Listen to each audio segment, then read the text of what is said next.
del 6 al 8 de noviembre, en este permanente intercambio de experiencias académicas que se ha tenido con la Universidad Nacional Autónoma de México, aquí en el campus de la Universidad de Matehuala, tenemos la visita de la doctora María Asunción Álvarez del Río, quien en representación del Departamento de Psicología, Psiquiatría y Salud Mental, ella es egresada de la UNAM, ha venido a compartir aquí con alumnos de diferentes escuelas de la Universidad de Matehuala, como lo es Psicología, Trabajo Social, Criminología, Puericultura, entre otras, un curso sobre tanatología, ¿verdad? Y entonces, antes de bienvenida, doctora, está usted en su casa. Voy a leer así a niveles generales, algo así relacionado con su trayectoria, y nos dice aquí en un boletín de educación continua que la doctora Asunción Álvarez del Río es maestra en psicología y doctora en ciencias en el campo de la bioética por la UNAM. Además es profesora e investigadora del Departamento de Psiquiatría y Salud Mental de la Facultad de Medicina de la propia UNAM, profesora y tutora de los programas de maestría y doctorado en la Facultad de Medicina, en la de Filosofía y Letras y en la de Psicología de la UNAM. Sus líneas de investigación son la muerte en la práctica médica, eutanasia y otros temas de bioética. En la UNAM impartió el curso, o lo imparte más bien, El médico ante la muerte, a los alumnos de la licenciatura de médico cirujano, y los cursos Eutanasia, Suicidio Asistido y otras decisiones sobre el final de la vida y Vivir con la muerte, a los alumnos de los programas de maestría y doctorado en filosofía y del programa de maestría y doctorado en ciencias médicas, odontológicas y de la salud.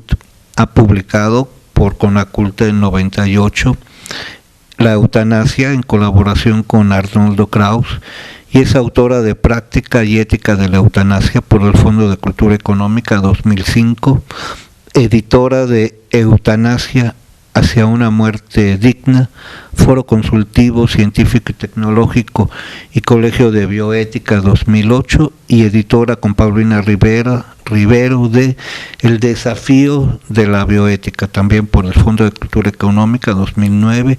Es miembro del Sistema Nacional de Investigadores, fue consejera de la Comisión Nacional de Bioética de 2006 a 2009 y secretaria general y académica del Colegio de Bioética AC de 2006 a 2012.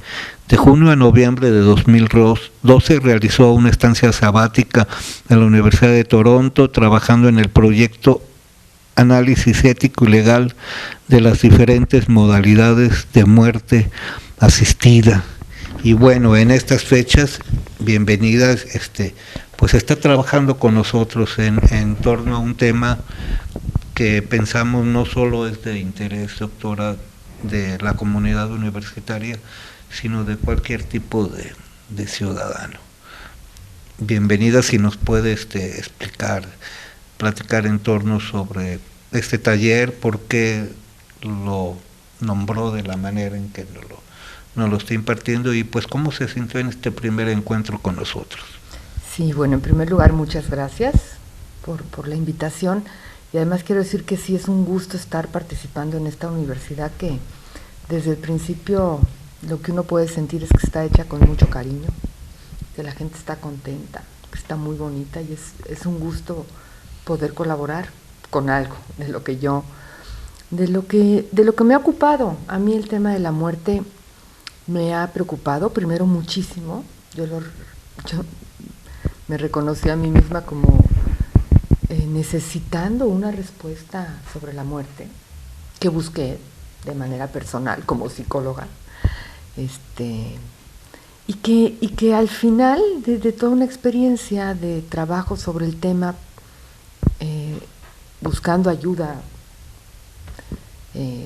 a través de un trabajo psicoterapéutico que como psicóloga ya había iniciado, al final yo dije, sí, ya me ha servido mucho, pero yo necesito hacer algo más concreto sobre este tema de la muerte.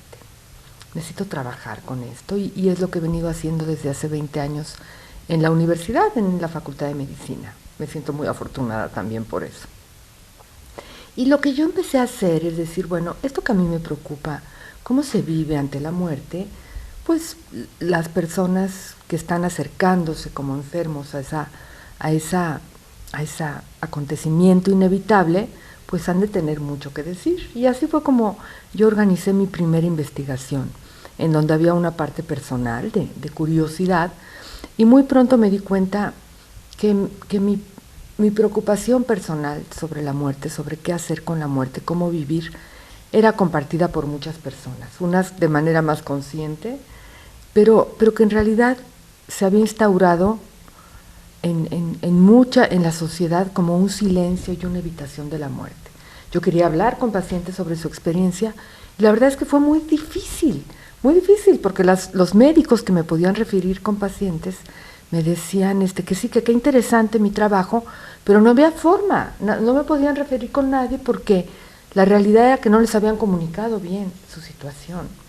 Entonces, esa primera experiencia me convenció de que el trabajo no era una cuestión personal ya nada más, era poder entender algo que nos estaba pasando en la sociedad, a pesar de ser México una sociedad que convive con la muerte y que se ríe con la muerte. ¿Qué nos pasaba a nivel personal? Que era tan difícil hablar con alguien de algo tan importante que le estaba pasando.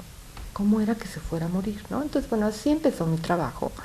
Y a lo largo de estos 20 años, bueno, como yo estoy en la Facultad de Medicina y como así inicié mi trabajo y me di cuenta que en la atención médica se daba especialmente este problema de no poder hablar algo bien, como debía de ser de lo que estaba pasando, para acompañar a los que estaban en esa situación, para permitirles tomar decisiones, pues mi trabajo se ha ido enfocando a lo que pasa en la práctica médica, a lo que les pasa a los médicos, a lo que les pasa a los estudiantes, a lo que les pasa a los familiares, a lo que les pasa a los enfermos. Entonces, y de ahí también di como un paso más a tratar de profundizar en lo que son las decisiones que se tienen que tomar en la atención médica cuando hay datos para pensar que un paciente ya no va a vivir más o ya no debe vivir más, ya no debe prolongarse su vida. Entonces, todo lo que son las decisiones sobre el final de la vida, incluida la eutanasia y el suicidio médicamente asistido, que son las más controvertidas, pero hay muchas más, ¿no? Entonces, cuando me invitaron a esta experiencia de venir aquí a dar un curso, pues pensé que tenía que conjuntar de alguna forma lo que yo he estado trabajando, ¿no? Hay una clase que yo doy, que ya mencionó, que se llama Vivir con la muerte, y en donde se trata de poder pensar y prepararnos y reflexionar para que, ya que esto es inevitable, porque la muerte forma parte de la vida, poder tener elementos para vivir mejor. Entonces esto incluye un aspecto como de revisar nuestras actitudes, poder cuestionarlas porque las tenemos en automático, ¿no? Que fue mucho de lo que hablé ayer y de lo que quería compartir ayer, invitar a revisar nuestras actitudes. ¿Por qué creemos que no se debe de hablar con alguien de su experiencia, de que se va a morir? Porque hay una parte en donde es para protegerlo de algo que pensamos que es terrible que le esté pasando, pero al mismo tiempo así le negamos la posibilidad de que, si es tan terrible, lo pueda compartir, lo pueda convertir en algo mejor, ¿no? Pero después también, y es lo que vamos a trabajar hoy, sería, bueno, ¿qué pasa en el contexto de la atención médica? ¿Cuál es la dificultad? ¿Qué pasa? ¿Cómo hacen los médicos para hablar con pacientes cuando ellos médicos, que son los que tienen el conocimiento, identifican que alguien se va a morir?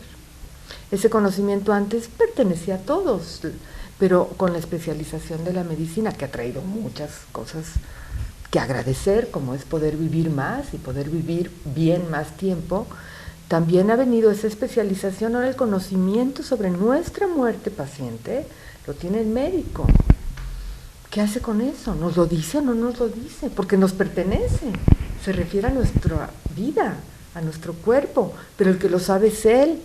Si no nos lo dicen, nos impide apropiarnos de eso y tomar decisiones, pero al mismo tiempo el médico se da cuenta que no queremos saber de eso porque lo negamos. Entonces es muy complicado, pero eso determina mucho cómo estamos muriendo, cómo está muriendo la gente, ¿no? Entonces de eso quiero hablar hoy y bueno, espero también poder lograr lo que ayer se fue logrando cada vez más, es que pues que el público, los estudiantes, los profesores que están ahí compartan, porque yo no puedo venir a hablar de algo y enseñar, porque en el tema de la muerte no es de que yo sepa algo que les vengo a enseñar, sino yo les vengo a compartir mi experiencia de que hay que dar espacios para reflexionar y revisar y mejorar las cosas que estamos haciendo. Espero hoy poder también que se continúe ese ejercicio.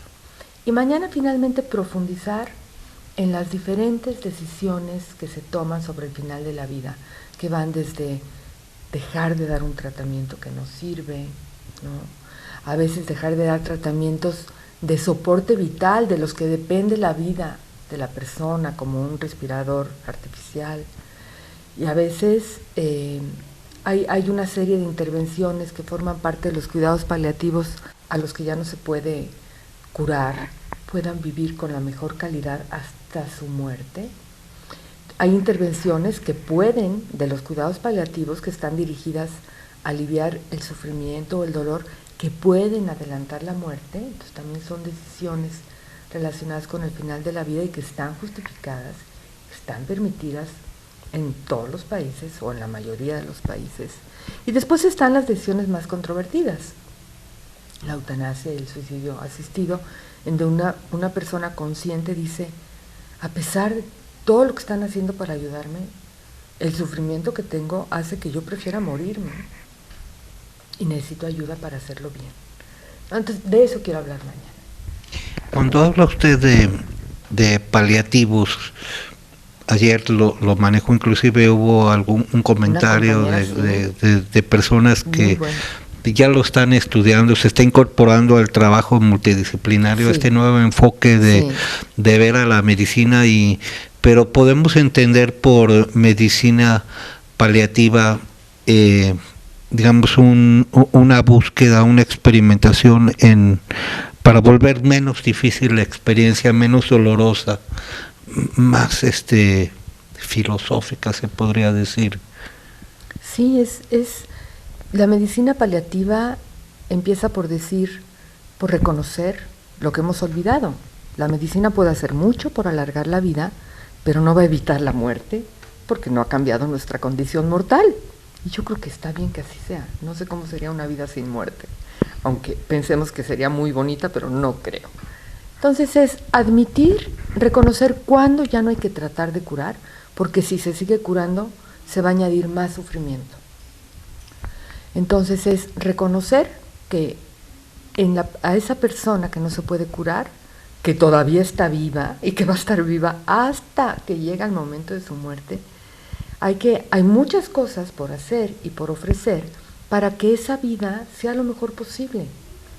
No se va a poder evitar un sufrimiento que es producto de la enfermedad o de la condición médica, que pueden ser muy dolorosos, pueden afectar en muchos sentidos. Hay enfermedades en donde causan tales limitaciones que sí puede ser muy difícil para una persona vivir con eso, pero sí dar todo lo que se pueda, atendiendo como todas las dimensiones del ser humano. Entonces, una es la física, atender todos los síntomas físicos, ¿no? Dolor, pero otros más, como la náusea, como la asfixia o la sensación de ahogo. Puede haber muchos síntomas físicos que son un hipo que no para, o sea, ni se nos ocurre, pero o la debilidad. Entonces, atender todo lo que se pueda esos síntomas o disminuir la sensación que se tiene de ellos, ¿no?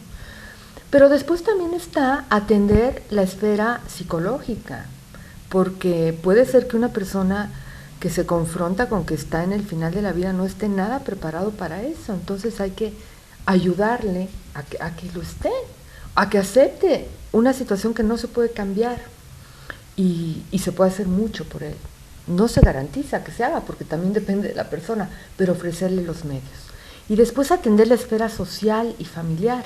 Entonces no solo se da atención al paciente, sino también a la familia. La familia y el paciente son parte del objetivo a cuidar. Y alguien que se acerca al final de su vida, pues es muy posible que tenga necesidades espirituales. Pueden ser religiosas o no, pero espirituales. Entonces también se da esa atención.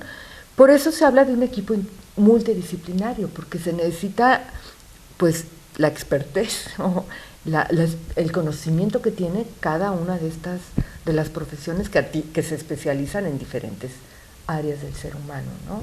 Y no quiere decir que el equipo tenga que saber todos. A lo mejor si una persona necesita platicar con un sacerdote, con un pastor, según su religión, pues se busca. No quiere decir que el equipo tenga que saber todo, pero sí reconoce que todo eso es necesario. Doctora, si en muchos casos el ser humano, bueno, se fija metas, propósitos, una misión, visión de la vida, pero hay veces no se tiene claro eso que se llama proyecto de vida, sustentado en hábitos de vida. ¿Cómo proyectar entonces la propia muerte o la del ser cercano en forma digna? Si no hay un proyecto de vida, ¿puede existir un proyecto de muerte con dignidad? Pues es interesante lo que dice, porque justamente el poder pensar en la muerte nos vuelve a dar valor a la vida, ¿no? Estar viviendo una vida en donde no queremos saber de la muerte, a lo mejor nos hace estar en la vida sin ninguna conciencia. En cambio, tener claro que una vez en un día se va a acabar, que tiene un límite, le puede dar sentido para que nos preguntemos qué queremos de nuestra vida, qué es nuestra obra y que se va a acabar, ¿no?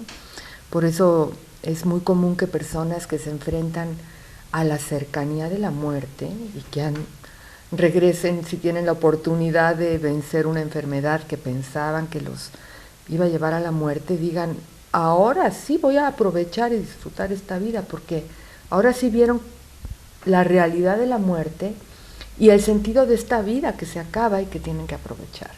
Entonces yo creo que ahí es donde podemos tener un proyecto de vida, pero un proyecto de vida actualizado, con el conocimiento de que no sabemos cuánto tiempo vamos a estar aquí, y entonces todo adquiere valor.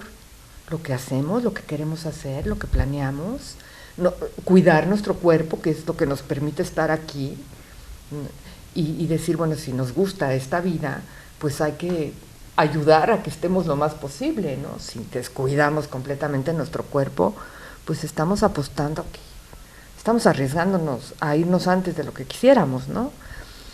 Y yo en ese sentido digo, alguien que ha pensado en la muerte durante la vida puede llegar un poco más preparado cuando se enfrenta a ese dato que viene de los médicos, porque son los que saben de que la vida ya se nos va a acabar, ahora sí, pues ya no nos toma tan de sorpresa, ya lo sabíamos.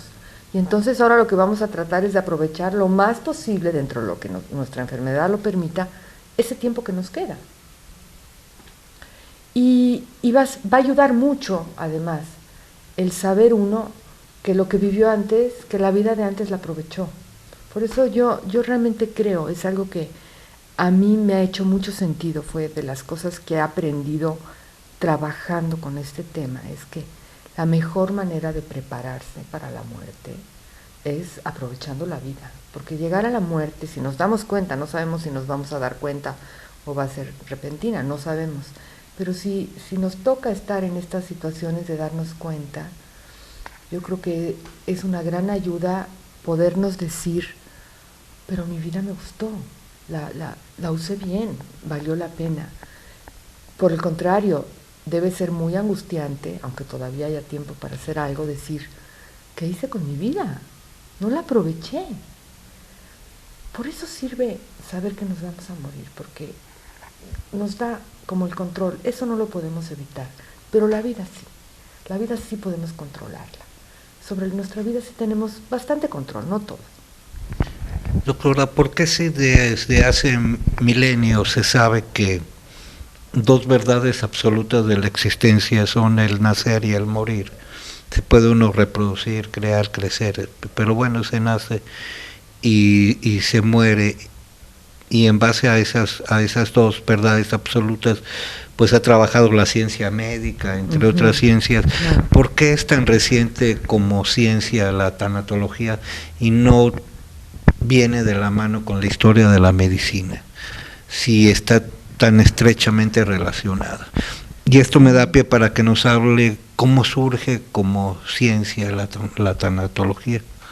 Yo diría que la tanatología es tan reciente porque antes no era necesaria, porque antes todas las personas asumían que la muerte formaba parte de la vida, porque los médicos en realidad no podían hacer mucho por prolongar la vida ni por evitar la muerte, no podían curar muchísimas cosas. Entonces el médico tenía su papel, el sacerdote o según la religión que correspondiera tenía su papel, la familia tenía su papel, el paciente tenía su papel y todos asumían que la muerte llegaba. No quiere decir que no les doliera, que no les asustara quizá, pero todo el mundo lo asumía. Así que a nadie se le ocurría hacer como que eso no pasaba, ocultarlo, negarlo, seguir haciendo como que se podía curar algo, porque ni siquiera había cómo hacer eso. Entonces la tanatología yo creo que no era necesario porque cada quien tenía su papel. Los niños convivían con la muerte, así que los niños cuando crecían, a su vez tenían niños a los que les podían transmitir eso. Había un saber qué hacer con la muerte. Y justamente la tanatología surge, y se desarrolla, empieza a tener importancia por los años 60 como una reacción, como ante tomar conciencia de que se estaban haciendo las cosas muy mal en relación a la muerte, porque se quería negar la muerte, porque el avance de la medicina tan grande, quizá junto con otros fenómenos, yo creo que también el dolor, la presencia de la muerte tan grande durante las guerras mundiales trajo como una reacción en donde, por un lado, algo bueno que trajeron las guerras es que ante la necesidad de atender a tantos heridos se desarrollaron muchas cosas para curar a las personas, y con ello y con el avance de la ciencia vino un avance espectacular de muchas cosas, en donde ante esa horror, ante tanta muerte que había pasado y este avance de la medicina y de la ciencia, empezó a darse un fenómeno en donde los seres humanos empezaron a creérsela, que la ciencia ya podía hacer muchísimo por la muerte hasta vencerla, lo cual obviamente era imposible, así que las personas seguían muriendo, solo que ahora abandonadas, ahora sin que se pudiera ofrecerles lo que necesitaban, y ahora se les mandaba al hospital en lugar de que murieran en la casa, en parte porque en el hospital podían recibir cierta atención que no podía haber en la casa, pero en mucho para alejarla de la casa. Así que se fue dando muy rápidamente un fenómeno de empezar a ocultar a la muerte, a alejarla, a no hablar a los niños. También la organización familiar cambió y se volvieron familias más pequeñas, en donde ya no había la convivencia con los ancianos. Así pasaron muchas cosas, que sería más largo de explicar. Pero lo que empezó a pasar es que empezó a negarse a la muerte, y a los que nos recordaban la muerte, como son los que se van a morir, a abandonarlos. Entonces hubo una reflexión de alguna gente que estaba en las instituciones hospitalarias, de decir, estamos haciendo algo muy mal. La gente muere muy mal porque la abandonamos. Los duelos son peores porque hay mucha culpa por todo esto, por la forma en que muere la gente. Los médicos, las enfermeras, el personal de salud, estamos atendiendo mal a los que se mueren. Y entonces así surge la tanatología. Antes no era necesaria. Ahí empezó a ser necesario decir, alto, tenemos que hacer algo para entender qué estamos haciendo y para hacerlo mejor. Y entonces por eso ahora es necesario un tanatólogo. Yo pienso que en parte está muy bien que exista la tanatología, pero lo mejor sería regresar a ese estado anterior, en donde el médico sabía qué hacer, la enfermera sabía qué hacer, el paciente sabía qué hacer, el familiar sabía qué hacer. No necesitaban a alguien que les viniera a decir qué tenía que hacer cada quien. Doctora, la muerte es un tema que incomoda, un tema que entristece, que puede producir miedo, pero está en todo. Lo vemos en todo acto cultural, está la muerte como tema. Hay un proverbio, un refrán mexicano que dice: la vida nadie la tiene comprada, y por eso se reza, creo, al salir y al volver, porque generalmente se asocia la muerte con la gente, con el adulto mayor, el que está más cerca, porque es como lo más lógico, pero puede morir un bebé, puede morir un ser en gestación, o un joven, o un adulto en plenitud. Es más doloroso que cuando muere una persona mayor. Claro, sí, pero lo que es cierto es lo que dice en primer lugar: desde que se nace se puede morir, y digamos, la ley de la vida nos permite entender mejor que se muera alguien que ya ha tenido toda una vida, un anciano, y nos cuesta mucho trabajo entender que un bebé muera, y nos cuesta más trabajo entender que a veces hay bebés que sufren tanto por la enfermedad con la que nacen, que también las decisiones que hay que considerar es: ¿qué hacemos con ese bebé? ¿Tratamos de que siga viviendo o reconocemos que la medicina no sirve para prolongar una vida que implica sufrimiento? Y después están las muertes repentinas de un niño, de un joven, de un adulto joven que tiene una familia muy joven. Ahí es donde uno dice: esta vida no es justa. No es justa. ¿Por qué pasa eso? No debería pasar eso. Pero lo cierto es que puede pasar. En cualquier momento puede pasar, y pueden pasar de muchas formas. Y para eso, si cuando pasa algo muy difícil y muy doloroso, entonces hay que decir: entonces, ¿qué recursos tenemos para hacer que esto sea lo menos doloroso posible? ¿No? Porque hay cosas que no se pueden evitar. Por eso lo que contaba ayer, una de las personas que estaba en el curso, fue muy importante su trabajo acompañando y ayudando a padres que han tenido la tristeza enorme de perder a un hijo, ¿no?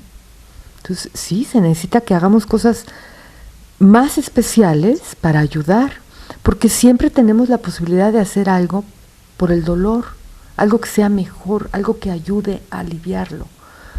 No va a desaparecer, hay que reconocerlo, en lugar de retirarnos porque no sabemos qué hacer. Hay que reconocer que si eso duele, ¿qué podemos hacer por eso, no? Sí, porque el sufrimiento forma parte de la vida, eso no lo podemos evitar.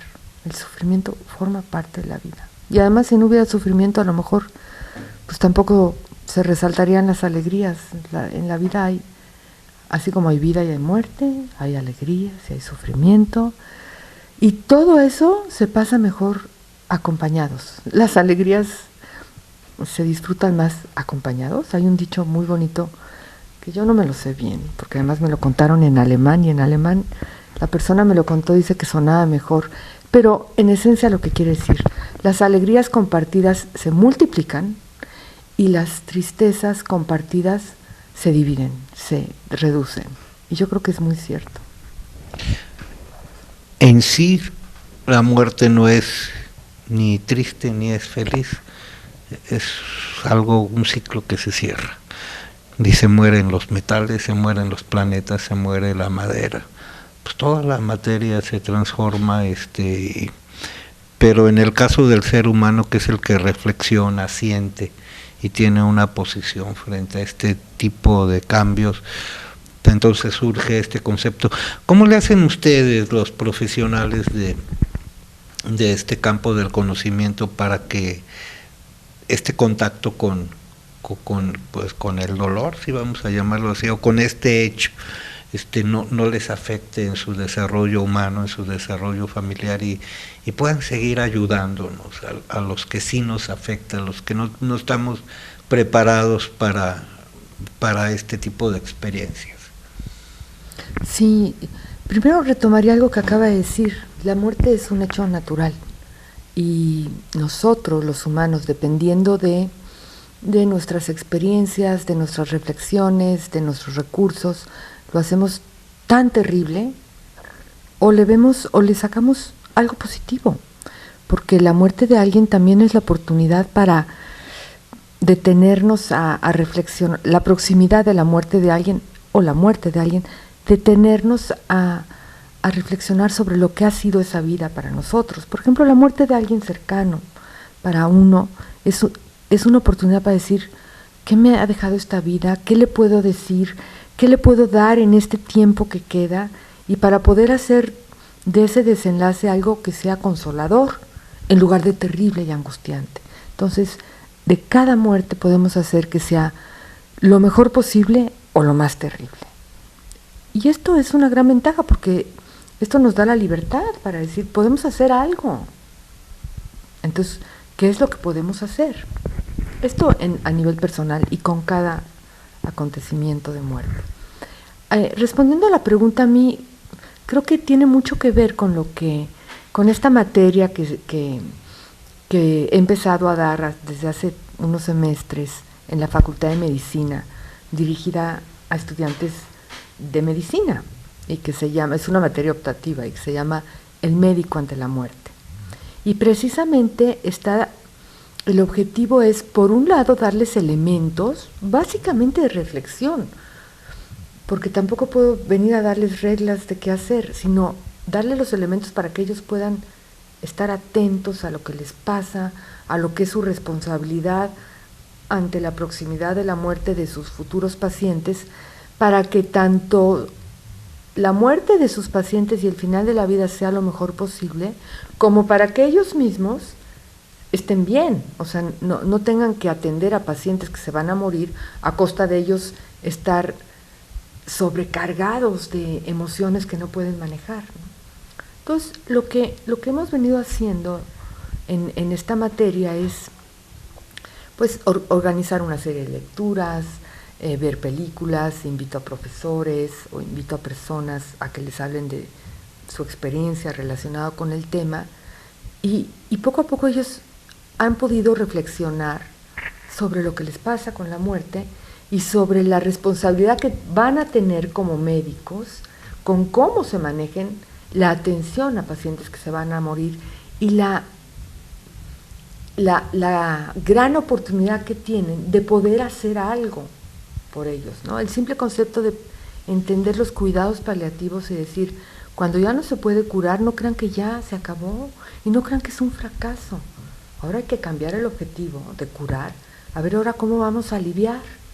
Pero pueden hacer muchísimo y sus pacientes se los van a agradecer muchísimo. Y entonces cuando se muera el paciente, en lugar de sentir una culpa o un fracaso, van a tener la satisfacción de que hicieron algo por ellos.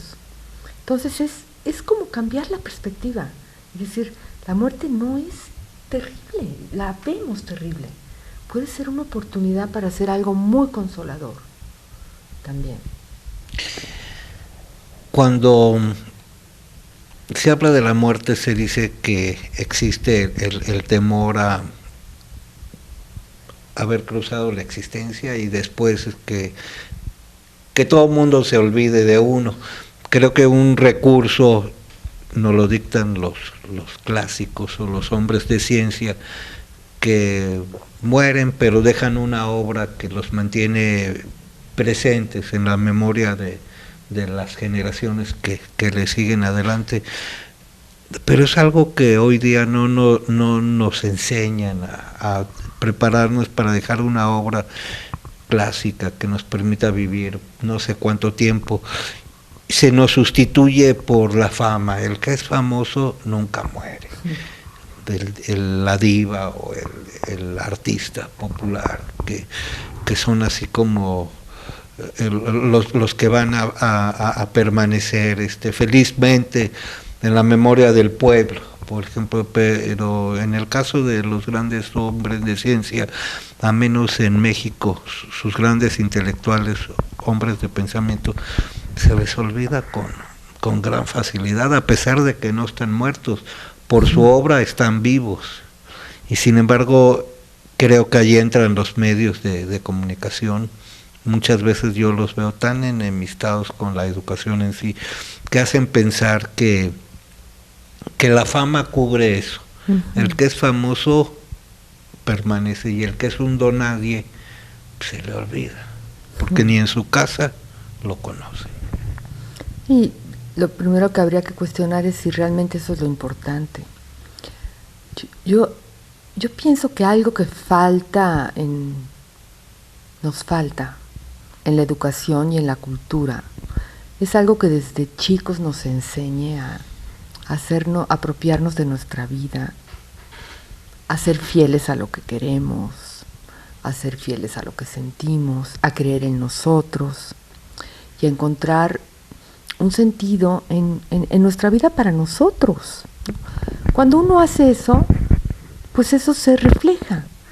Y yo creo que no debería de ser la idea de que queremos ser famosos. Esto puede venir de más, pero eso realmente no es lo más importante. Estos son algo que sí, que sobrevaloran los medios y que desvía de lo que es más importante.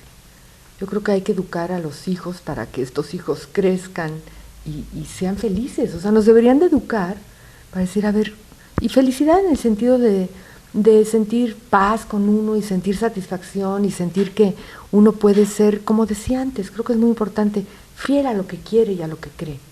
Eso es lo que nos deberían de enseñar. Y si uno hace eso desde pequeño y aprende que esto es lo que se hace en una vida que se acaba y que a pesar de que se acaba, vale la pena vivirla así, yo creo que no nos preocuparía qué pasa después de la muerte, porque en lo que podíamos hacer cosas ya lo hicimos. Entonces sí hay algo que tenemos que cambiar de esta cultura que sobrevalora unas cosas y no le da valor a otras que yo creo que son las más importantes. Imagínense una vida en donde todo el mundo hace lo que quiere, donde todo el mundo siente satisfacción por lo que hace. Claro, habría que resolver muchas situaciones de injusticia y de inequidad que ahora no permiten eso. Pero aún las personas que no sufren esa inequidad no tienen esa satisfacción porque están orientados por otros valores. Yo creo que lo que más vale es eso, saber uno para qué sirve y qué le gusta y hacer eso. Entonces, si uno pasa todo el tiempo que pasa trabajando haciendo algo de lo que está satisfecho, imagínese, si se acaba esta vida, dice, bueno, pero estuvo bien. No, el problema es cuando, ¿y lo que sigue? ¿Y qué hice? Y no voy a ser famoso. No. Porque además si uno está contento, bueno, pues transmite, a los demás también le gusta estar con uno. Entonces, no le preocupa si después lo van a querer o no, porque mientras lo quisieron. Pero sí hay que cambiar algo que, tenemos que ver cómo hacerle. Y que no es tan difícil, nada más que sí hay que cambiar los valores que importan más ahora. En relación a la tanatología están otros temas controvertibles, como son la muerte asistida, la eutanasia, el aborto, el suicidio, que van de la mano de la ciencia tanatológica. Temas muy difíciles también, como la muerte misma. Muy difíciles, sí, y que tienen diferencias importantes que hacer. La muerte asistida,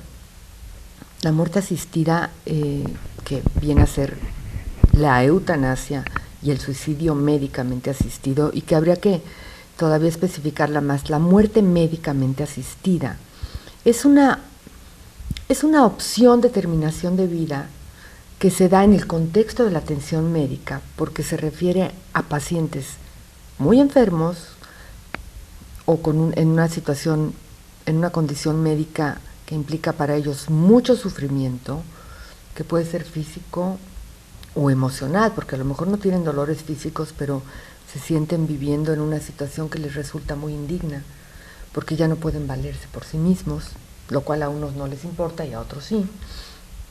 Y porque a lo mejor ya no pueden tener nada de lo que antes daba sentido a su vida, ¿no? O sea, a lo mejor un paciente ya no puede leer, comer, ver, platicar, está solo viviendo y y sabe que nunca va a regresar a una vida que pueda disfrutar. Solamente va avanzando hacia mayor deterioro. Y entonces lo que quiere es poner fin a esa vida. A mí me gusta enfatizar el hecho de que en una situación así, una persona ya no puede elegir nada. Lo único que puede elegir es ya no vivir así. Esa es la única libertad que le queda. Y en ese sentido, para mí, la eutanasia es la posibilidad de elegir hasta el final. Claro, es muy controvertido porque no solo es que esa persona decida morir, sino que en su situación necesita ayuda. Y se ha pensado que la ayuda, por lo menos en los países en donde se permite, la ayuda debe de venir de un médico, que es el que tiene los medios para darle los medicamentos para que su muerte sea una muerte segura y sin dolor. Y además lo hace cuando el médico reconoce que ya no le puede ayudar de otra forma. Entonces, en los lugares en donde se permite, se dan casos muy excepcionales y se da siguiendo criterios muy específicos. Entonces, pues, ahí hablamos de eutanasia o suicidio médicamente asistido, que es muy parecido, pero la diferencia es que la ayuda que da el médico en el suicidio médicamente asistido es que solo le da los medios al paciente y el paciente es quien hace la última acción que causa la muerte, como sería tomarse una dosis letal de medicamentos. En la eutanasia, el médico es el que realiza la acción, como sería aplicar una inyección que va a causar la muerte del paciente. Entonces, hay que distinguir muy bien esta forma de muerte voluntaria, en donde una de las cosas que es más importante que valore el médico es que realmente el paciente está haciendo un pedido libre, está claro de la mente, puede estar muy triste pero no está deprimido como para que le afecte el juicio, no está presionado por nadie, no está desesperado, sino que ha llegado serenamente a esa decisión. Entonces esto es totalmente diferente del suicidio, que generalmente, suicidio es una palabra que también describe la acción de causarse la muerte. Entonces puede tratarse de un suicidio racional, en donde la persona llega realmente a esa situación y donde la causa por la que quiere quitarse la vida no necesariamente es una enfermedad, sino otra causa. Pero generalmente el término suicidio nos remite a un tipo de suicidio que podemos decir que es irracional, en el sentido de que la persona que se provoca la muerte en realidad está actuando bajo los efectos de una enfermedad psiquiátrica a lo mejor, o de un estado de desesperación, o de un estado de intoxicación, en donde no podemos realmente decir que hay una decisión libre, sino que se está actuando impulsivamente, pensando que es la única salida que le queda a alguien, y en donde es muy posible que si esa persona realmente contara con la ayuda de alguien, creyera que puede contar con esa ayuda y recibiera ayuda, es posible que cambiara de opinión después. Entonces yo creo que así como yo puedo defender, porque realmente lo defiendo, la opción de la eutanasia, yo creo que hay que tratar de prevenir este tipo de suicidios, sobre todo dar el mensaje a quien puede estar en esa situación de que esa persona no está sola, que realmente le puede cambiar esa visión de que es lo único que le queda por hacer, ¿no? Y en medio quedan esos otros tipos de suicidios en donde a lo mejor una persona pues tiene la libertad para decidir el final de su vida, no porque esté enfermo, y es respetable, ¿no? Y ha llegado a esa conclusión y tiene ese derecho. Ahora está más difícil pensar que además reciba ayuda para ello, ¿no? Por eso cuando hablamos de eutanasia hay que insistir, es una muerte voluntaria en el contexto de la atención médica al final de la vida. Y ese es donde hay algunos médicos que también tienen la libertad, hay quienes están de acuerdo y hay quienes no. Hay algunos médicos que consideran que es su deber ayudar a su paciente porque es la única forma que les queda de ayudarlo. Y porque si no les dan esa ayuda, los están abandonando.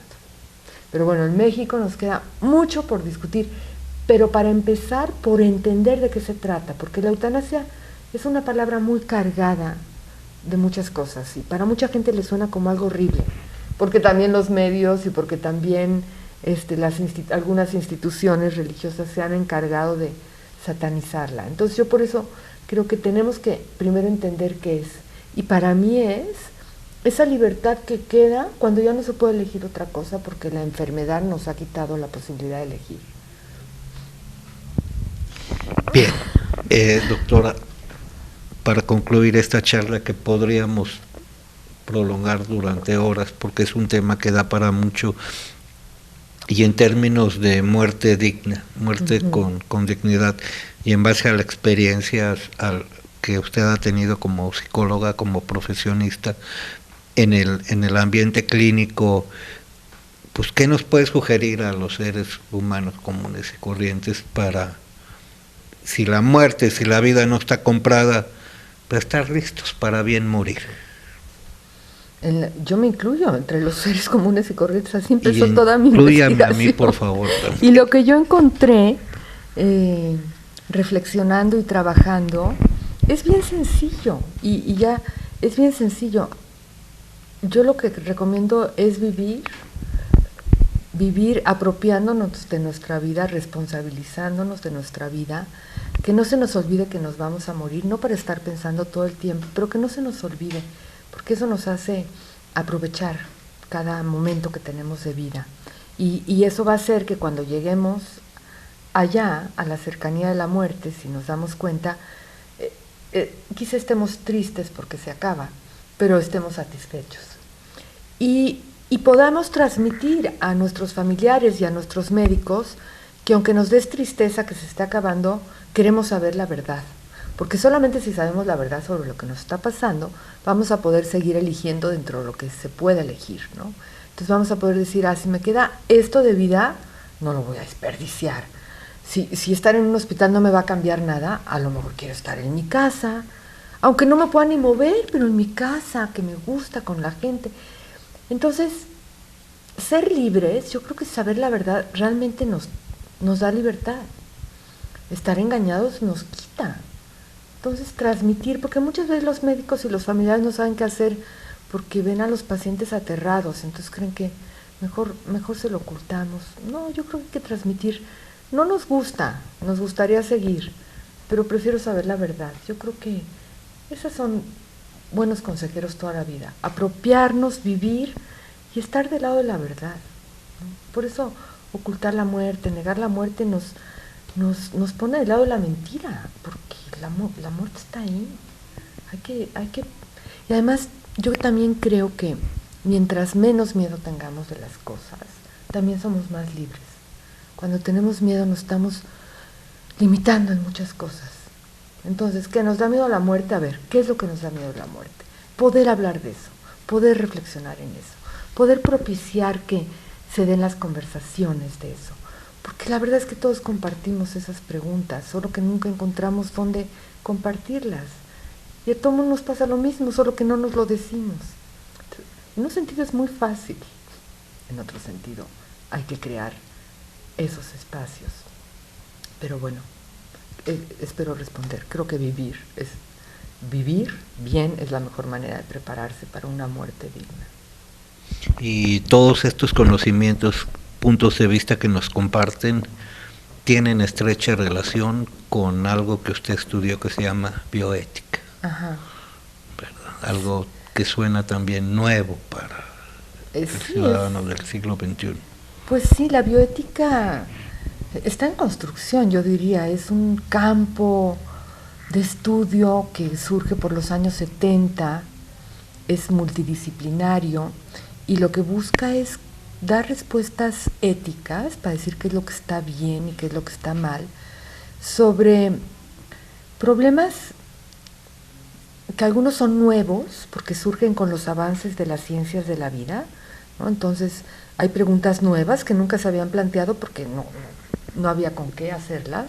Por ejemplo, las que vienen con el conocimiento de la genética, con las que vienen con la posibilidad de que ahora se produzca vida, o sea, los bebés nazcan ya no de la manera natural, sino de manera con la reproducción asistida. Entonces surgen preguntas nuevas, ¿está bien o está mal?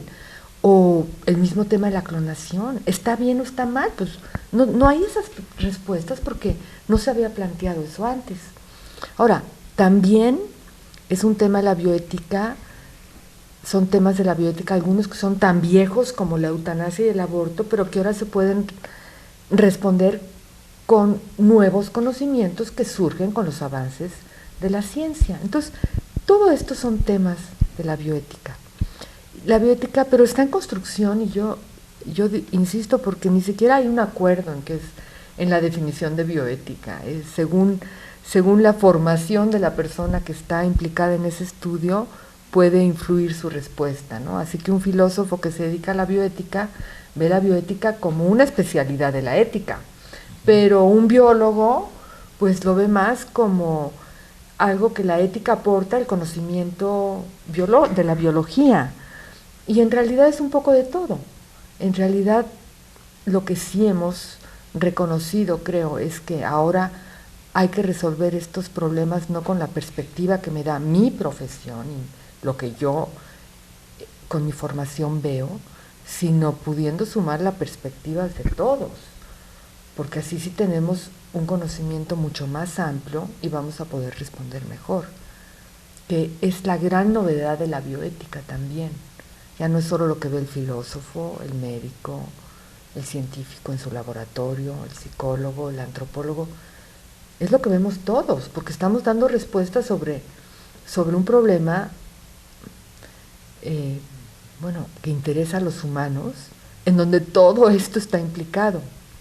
Entonces, pero eso hace que sea muy complicado también el diálogo, y porque además cada quien trae su metodología y su lenguaje y su perspectiva, entonces es todo un reto la comunicación en la bioética, el acordar la metodología en la bioética, el acordar el lenguaje en la bioética, porque un término que se usa en una disciplina puede querer decir una cosa diferente en otra.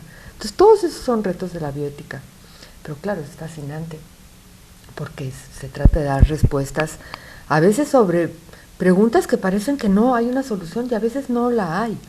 A veces las respuestas que da la bioética es la menos mala o la mejor, pero no hay la buena.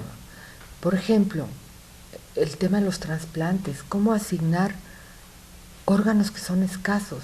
Parece que nunca hay la mejor respuesta, nunca hay la buena respuesta, la respuesta perfecta.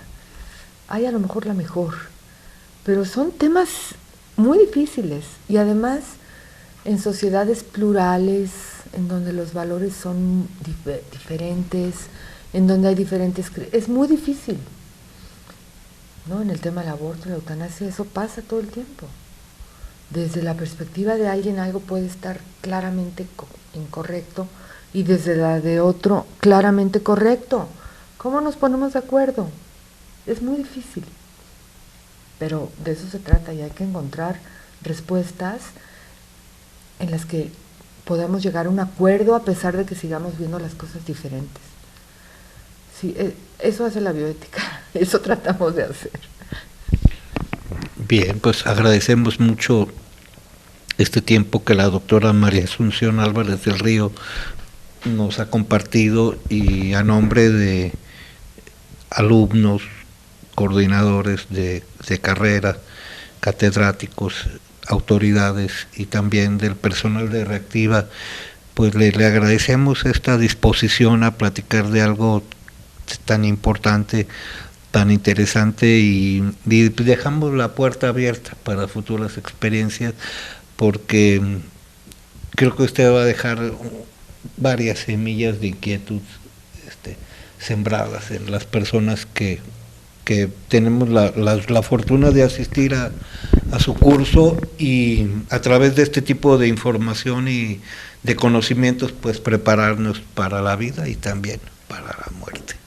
Ay, pues muchas gracias. Yo soy la más agradecida de esta oportunidad porque además todo lo que yo pueda pensar y reflexionar no tiene ningún sentido si no lo puedo compartir y si no puedo también estar abierta a seguir aprendiendo, así que pues el agradecimiento es completamente mutuo. Y agradecemos también a la doctora todo este espacio de opinión que ha abierto en el curso para que pues todos los alumnos, el auditorio que tiene algo que decir al respecto, lo diga sin miedo y lo comparta, porque eso nos enriquece. Sí. Muchas gracias, y como cada 8 días agradecemos a Telecable Canal 4 el esfuerzo que hace para que el milagro de la comunicación se multiplique. Esto es Acercarte. Hasta la próxima. Gracias. Gracias.